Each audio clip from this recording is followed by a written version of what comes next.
If you're not seen, you're invisible, right? If you're not heard, you're ignored. If you're not loved, you're unloved. And if you don't belong, you're rejected. And if you don't have a purpose, there's no reason, right? And so those things are what we're seeing today in our young people. And that's how they're being released out into the world so too often.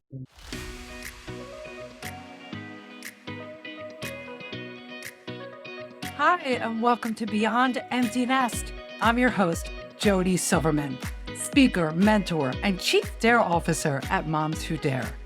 Every Thursday, I'll share stories of midlife transformation, happiness tips, and dare you to see the opportunities waiting for you so that you can make this next chapter even better than the last. If you're ready to dare, I'm ready to dare with you. Let's get into today's episode.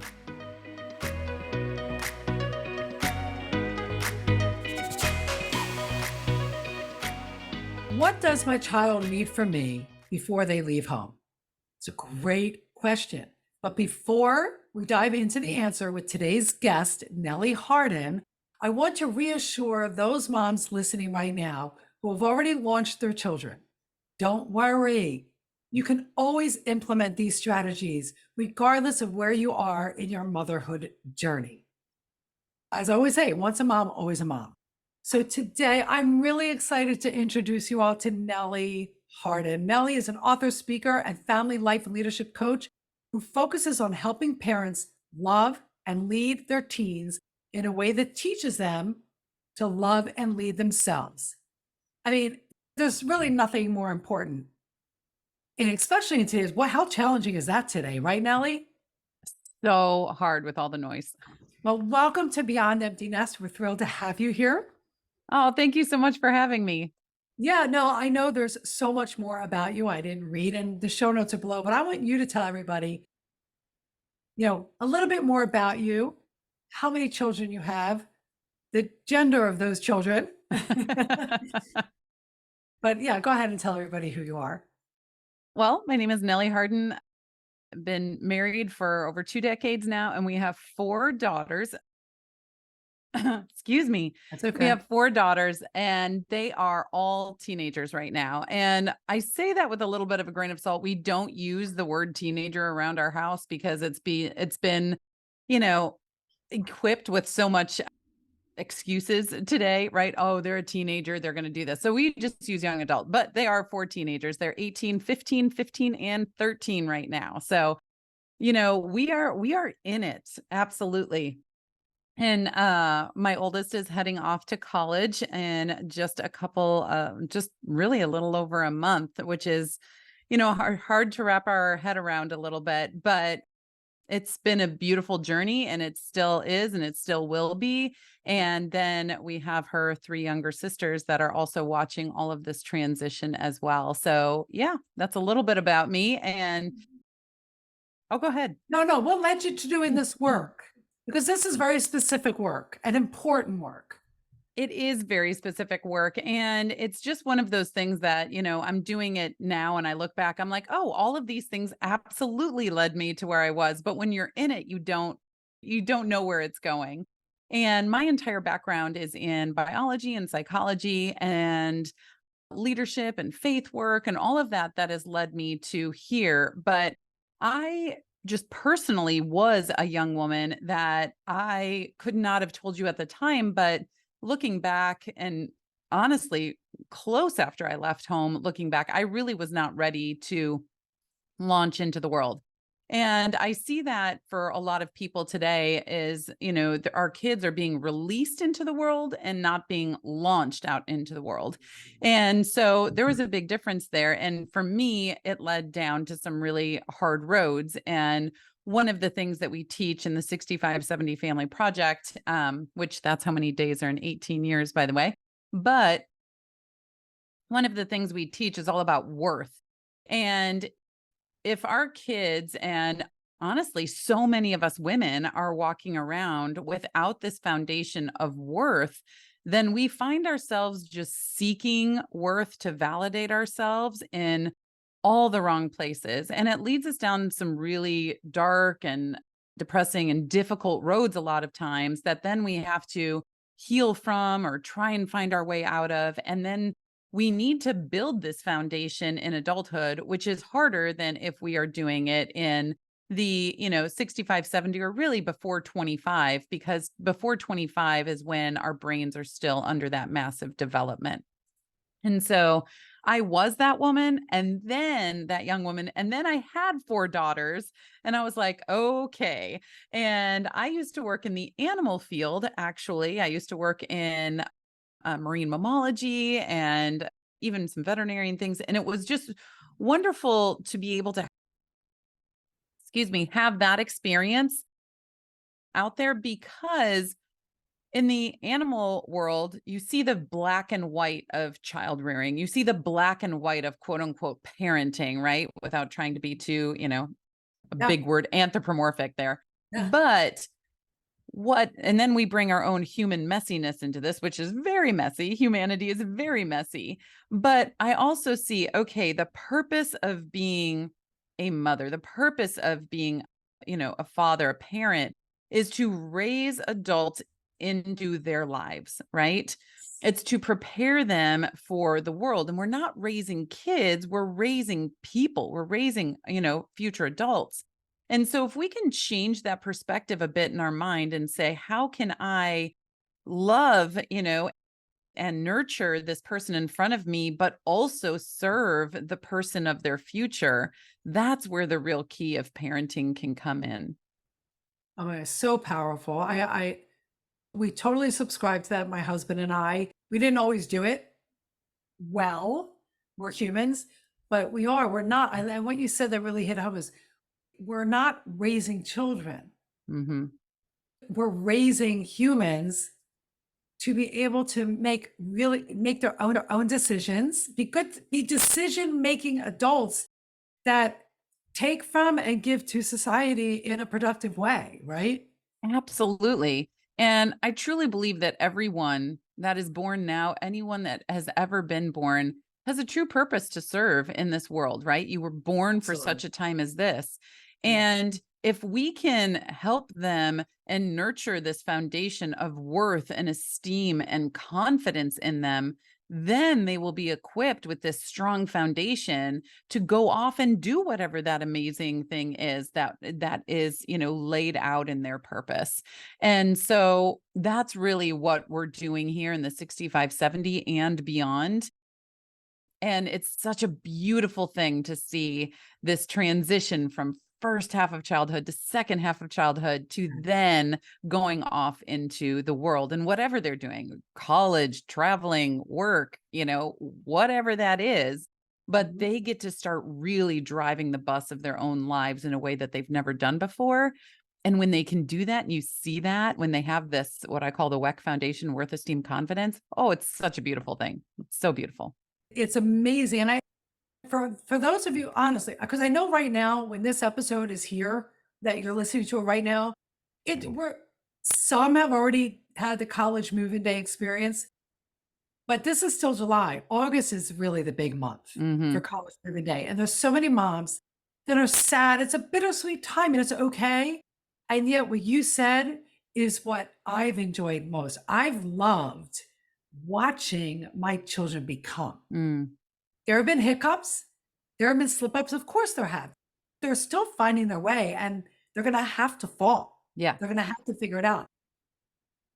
But you keep talking about, and it's a big one, that the feeling of self worth. It's a Yeah. big thing today for our daughters and our sons. Hmm. I'm seeing it a lot with the boys in my son's generation because they're like at that 25-year-old, but like they grew up completely connected, not knowing the world without it. Where my daughter's 28, she didn't have Facebook, she didn't have cell phones. So there's but I'm seeing the generation of my son's age, the year they were born, 1998 Yeah. and later.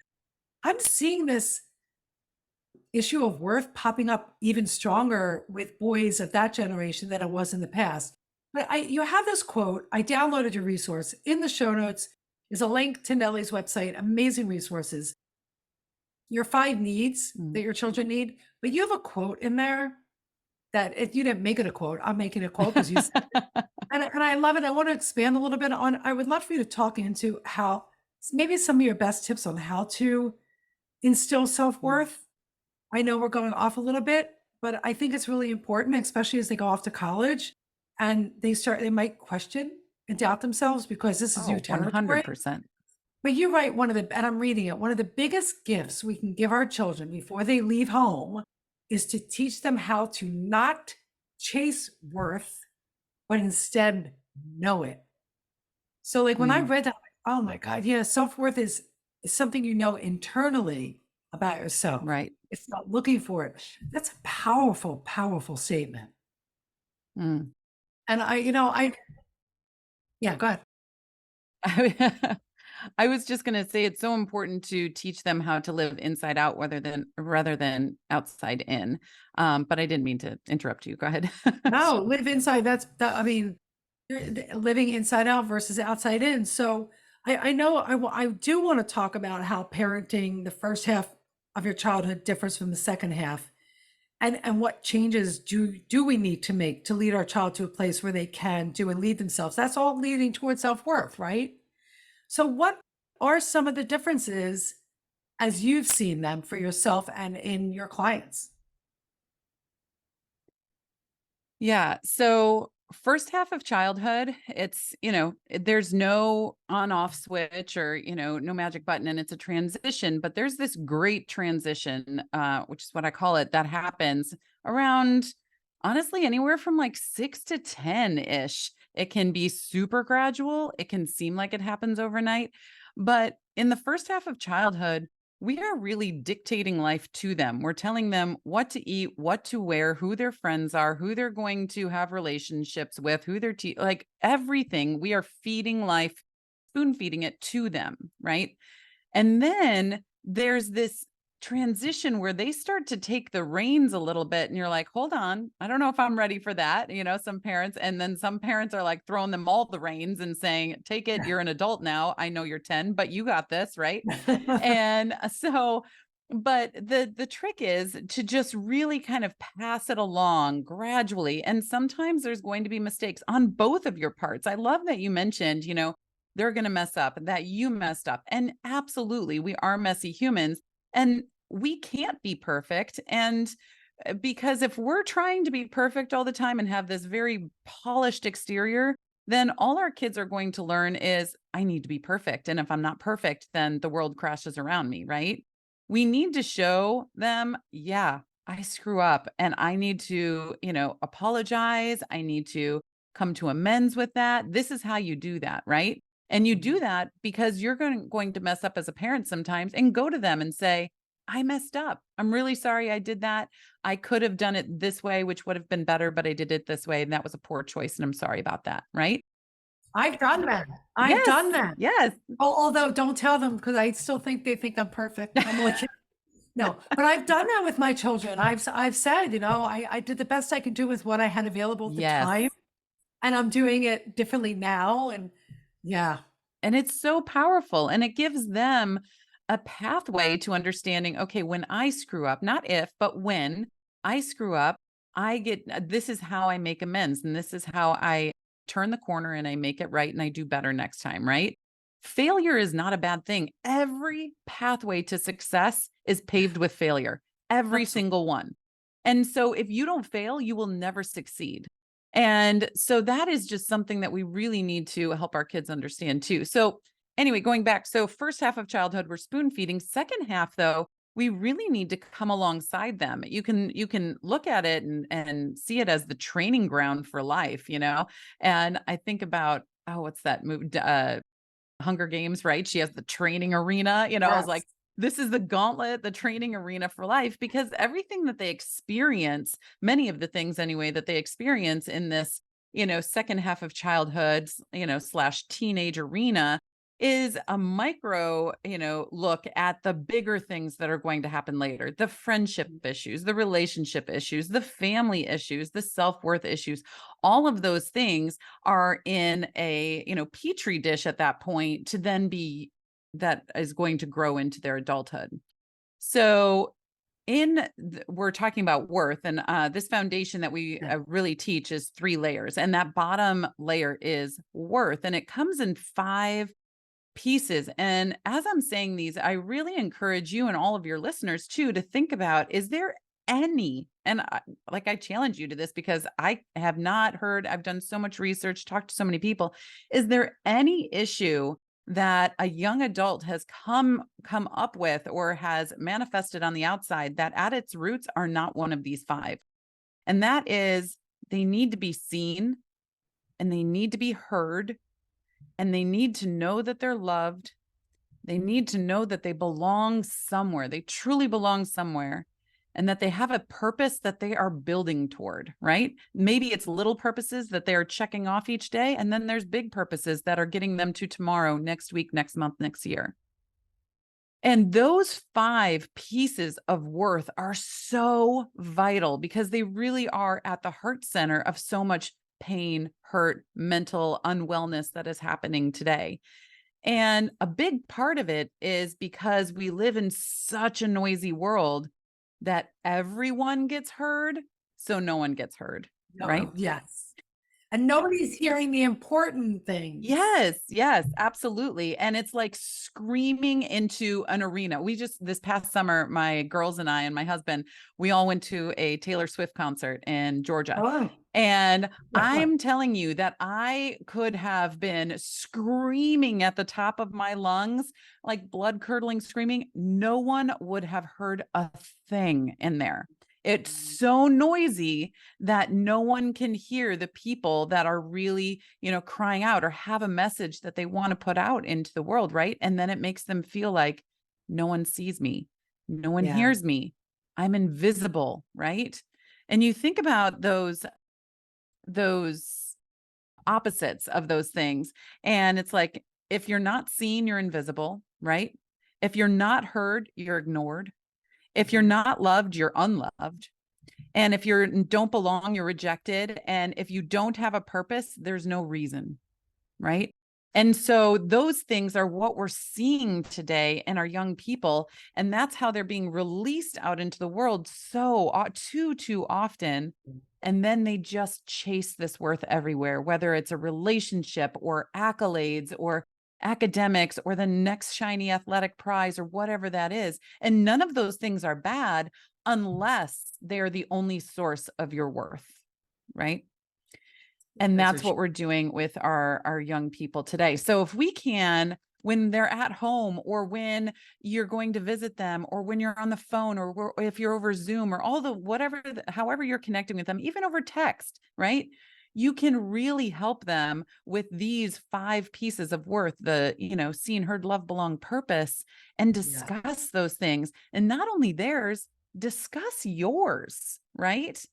Because when they can see you as you're not just this parent sitting on Mount Olympus saying, do that, do this, do that, right. right? But you're actually a person doing the best you can with what you have, right? And Mhm. you can develop this and say, oh man, I'm struggling to feel heard today because this happened or whatever.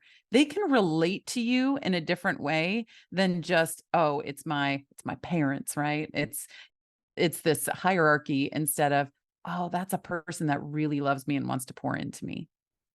So, oh my God, Nellie, I'm so grateful that you are on this show at this time.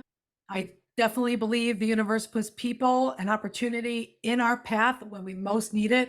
I needed this, and I know the audience needs it because what's coming to mind is because I received recently a message from a mom Mm, who is devastated. Her daughter graduated college, moved to another state. mm, Totally can relate. My daughter went to college. I knew she would never come home again. She graduated. We drove to her apartment. We're in Pennsylvania. She was in Maryland. We packed up our car. We packed up her car. She went off to DC and we went never to come home again. That's when emptiness really hit me. yeah, And what you just said about seen, heard, loved, belong, and purpose, we can only do that as parents if we can get out of our own emotional headspace. And I'm not saying ignore the sadness. right. Emptiness, grief, and sadness is real. It's real. And yet, when we allow it to totally consume us, we won't be able to see, hear, love fully, give them that sense of belonging, and help them discover, to show them the path towards purpose when they do call us. Because here's the thing, they're going to call. They're going Yeah. to call from college. They don't know what they don't know.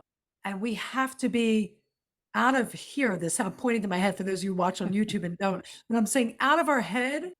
And we have to be able to put our grief and sadness in our own bucket and work on that and move through it and still be fully present for them, because that's what we do. Yeah. And that's hard. But that's what I hear you saying. And I love the whole seen, heard, loved, belong, purpose. Mm.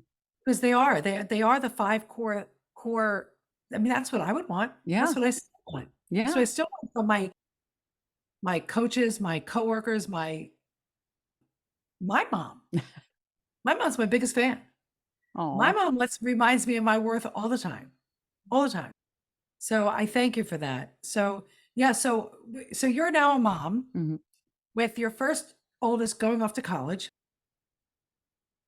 And actually, your dare for everybody is a really good example of how you are going to continue with your family to allow your daughter to be seen, heard, loved, and all of those. So why don't we share what you do with your children with that, as it relates to the dare, because I think this is a beautiful thing and a great tip and strategy to leave our audience with, whether their kids are at home still or leaving the home, because they can do it. And this is leading to the dare. You shared with me something that you guys do. Yeah, absolutely. Well, one of the most important things that you can do with your kids, and we have 4 kids and we're together a lot. We even homeschooled for 7 years, right? But even when we're all together, all 6 of us, down in the kitchen or what have you, there's still not that super connection, right? That there is connection with all of you, but not that one-on-one. So one-on-one time is really imperative, especially for parents to have with their kids. And I would also argue to say siblings to have with one another, because that is a relationship that's going to continue, even prayerfully beyond you, right? Yeah. And so but one-on-one time is when you really get into what's going on in their lives. And we've done this for years. So for every Tuesday and Thursday night, my husband and I, we have one-on-one time from 9 to 9:30 at night. Sometimes it goes beyond 9:30, but anyway, so we go into a room. So my kids, there's 2 on the second floor, 2 on the second floor, 2 on the third floor. So Tuesday night, second floor night, Thursday night's third floor night, and we switch it. And so, but my kids have always known that once a week at least, right? We do other things here and there, but once a week at least, they're going to have one-on-one time with either mom or dad. And it's such a beautiful thing to develop that relationship, because your relationship with each parent is going to be a little bit different. How they speak and how they communicate and how they connect is a little bit different. But that is the time, and I can't tell you how many clients I've had that are like, we're together so often, but it wasn't until the first night that I sat down and had one-on-one time that I found out that my poor kid, that this was a middle school little boy, he had been being bullied for the last 7 months. And I had no idea until that first time I sat down and we had one-on-one time in his room. And Wow. so it's those type of things that you sit down and it opens the curtains to a place that isn't necessarily open when you're in the grand scheme of life and going throughout life downstairs or what have you. And do it in their place, in their area, if you can, if they're open to that, because then it makes that space not just their closed off corner of the world, right? It's an open share space between you and your child. So we always go into their rooms, we lay on their beds, we just talk, and we come out of those discussions with such richness and growth. And sometimes we're just goofy, right? And one of my daughters loves to look up golden retriever videos on Instagram, and we just laugh for like a half hour, right? And then other times there's something going on with a friend of mine, or there's something going on with me, or I don't know, I'm just really anxious and I don't know what to do with that, or there's a test coming up. It's different every time you go in. but just be open to what that is. And in that one-on-one time, so we have that weekly, but also in our family, something that I really recommend is a trip. It doesn't have to be extravagant by any means, but each one of our daughters goes on a one-on-one trip with mom and a one-on-one trip with dad before they leave home. Or again, you can do it later as well. But that is such an important time. My oldest daughter and my husband went to New York, and my daughter and I went because that's their relationship. They're the, wild and crazy, and that's how they relate. And that same daughter and I went to a wilderness retreat in the mountains and had like meditation and all of this for a few days because that's more our relationship. And we center around stillness and talking and deep. And so it's just a wonderful thing to be able to do and have that to go off into the world with. That. I love it. So the dare is to figure out how you can get some one-on-one time. And it's going to be a little challenging if your kids are already out of the house. Yeah. I'm going to tell you right now. So, and you have to get buy-in from them when they're out of the house. Don't set your expectation, buy it with them, let them Yes. know. I would love to just have some focused time, even if it's 20 minutes, whenever, what would work for you. But when they're home, and if they are at home, and if you still have some kids at home, your dare is to find one-on-one time with your children. And if I may add to your dare, Yeah. if those of you that have children out there, yeah, this is about your children. But if you're in an empty nest and you're in a relationship, schedule one-on-one time with your significant other as well. Yes, If you've absolutely. lost that, if you feel you've lost it, but your dare is one-on-one time with your children. I love that. Yes. I love that. And open, share, be open to what it is. I love that. Nellie, you have given so much good information and so many good nuggets. It's loud out there. And self-worth is a big deal. And there's, it's not easy, but there are simple things you can do. Yes. And at times it's never too late. We're always moms. I still call my mom. When I was sick with COVID recently, I called her up. She answered the phone. I go, Mommy. She goes, oh no. I never call my mom. I go, I'm Mommy. I need my mommy. And she's like, oh, I'm sorry, you can't come over. So just know, take one thing. The goal of the show is just to take one thing that you heard Nellie speak to today that you feel could really support you in your role as mom. One thing. That's all. One little thing. Let us know. Leave a comment, leave a review. I promise if you write something about one thing that you heard Nellie talk about, I'm going to share that with Nellie. In the show notes, you can connect with her. All her contact information is there. And it does matter to us that we hear how our show is making an impact for you. And and the only way we can do that is if you leave a review, leave a comment, or reach out. There's ways to do it, and we make it simple for you. So Nellie, I thank you, and all the best to your daughter as she embarks on this next exciting journey and chapter of her life. Thank you And so very much. to you and the girl and her sisters that she's kind of leaving some extra space in the house there. So we're sending all good wishes your way. And if you have an idea for the show, let me know. Don't forget the dare. And as I always say, dare on. Thank you for listening to this episode of Beyond Emptiness. Head over to jodysilverman.com for full show notes, more information, and additional resources. Speaking of additional resources, I've got a great one for you in the show notes below. So if you've enjoyed today's show and are ready to embrace this midlife chapter, then you're going to want to grab our featured resource called the Self-Talk Cleanup Challenge. You may not think so, but to quote our friend Oprah, the one thing I know for sure is that negative self-talk and thoughts are what's keeping you stuck in fear and lacking confidence to take the leaps in midlife that you desire to take.